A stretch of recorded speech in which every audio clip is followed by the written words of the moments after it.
Hello, তোমরা সবাই কেমন আছো? আই হোপ খুব ভালো আছো। আজকে বানাবো গন্ধরাজি রুই। তার জন্য সবার প্রথমে নিয়ে নিয়েছি লেবু আর নিয়ে নিচ্ছি মাছ। আর দেখো কিছুটা লেবুর রস দিয়ে দিয়েছি মাছের মধ্যে। আর তার মধ্যে দিয়ে দিচ্ছি গ্রেট করে খোসাটা, কিছুটা অল্প পরিমাণে খোসা গ্রেট করে দিয়েছি, দিয়ে কিছুক্ষণ রেখে দিয়েছি। আর এদিকে দেখো নিয়ে নিয়েছি রসুন, আদা, লঙ্কা আর টমেটো, পেঁয়াজ আর নিয়েছি কাজু কিশমিশ, যেটা দিতেই হবে, যেটা দিলে বেস্ট লাগবে।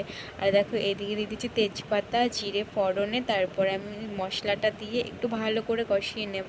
তার আগে আমি মাছটা ভেজে তুলে রেখেছি, আর মাছটা হালকা করে ভাজবো, বেশি কড়া করে ভাজবো না।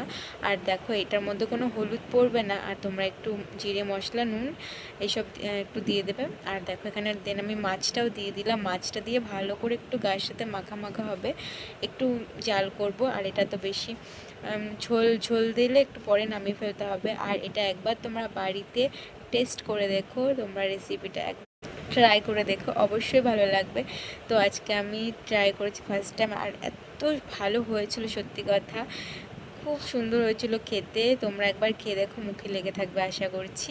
আর এটা আমি ফার্স্ট টাইম বানালাম, ফার্স্ট টাইমে অসাধারণ হয়েছে। দেখো দেন ঝোল দিয়ে দিয়েছি আমি, বেশি পরিমাণে ঝোল দেবো না, হালকা, মানে এটা একটু ফুটলেই নামিয়ে ফেলবো। আর হালকা মাখা মাখা থাকবে, তাহলেই কিন্তু খেতে ভালো লাগবে।